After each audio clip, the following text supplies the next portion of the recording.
Mark, many congratulations. A sensational final, which gave us a very dramatic climax and quite a nervy final frame. How was that one for you out there? Yeah, awful. Felt really good at 8-4. Probably the only time this week that I felt good.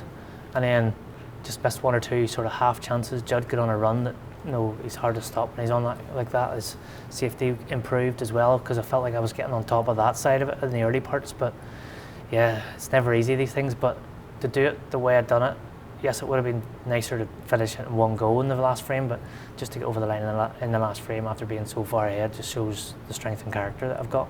Is he one of the few players that can sort of do that sort of comeback? The long passing and how he gets in, he's so destructive when Absolutely. he gets in. There was a number of times I felt I had him in all sorts of trouble, and the next thing he's taking on a crazy red. Because he's in trouble, obviously he's trying to force it, and yeah, he won I think 3 frames off just crazy reds, and that puts you under pressure, because then you need your safety to be perfect.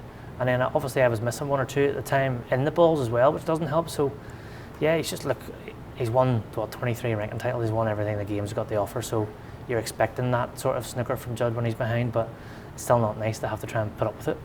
We've been used to seeing you stage the fight backs this season, but I suppose it shows how unique a sport snooker is. You've got to have the different modes of mentality for all the different sorts of situations. The shoe was on the other foot today. Yeah, it's interesting you say that, because I chatted to my psychologist at the break at 6-2, and he even said, look, not that we're thinking negative, but he says, in a way you get to test yourself. If he comes back at you and it's 8-all or 9-all, he says you get to test yourself. He says that's the ultimate challenge. He says if you go ahead and win 10-2, brilliant, happy days. But he says if it goes close, that's just another challenge. And he says if you're up to it, so be it. And if you're not, we'll try again next week. And it's really clear things like that he's trying to get me to enjoy the battle.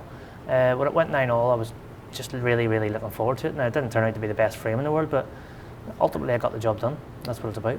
I mean, this is now the first time in your career you've ever won 3 ranking titles in a single season. Just how important has his help been to get you to this position where you are now?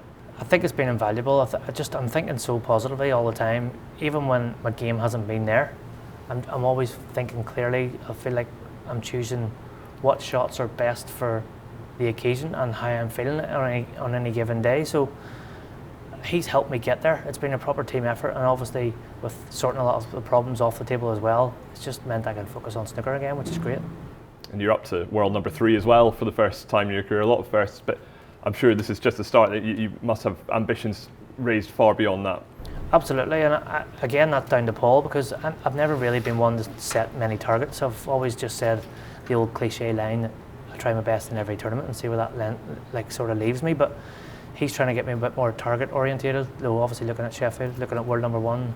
Never really had a chance to do that, but with the start I've had this season and up to number 3, there's not far to go now, but I appreciate how hard it's going to be to get to that final step. But it's good to have targets. I never thought I'd say that. Well, it's not far to go, but it's been a sensational start to the season so far. Congratulations. Cheers, Ollie. Thank you, mate.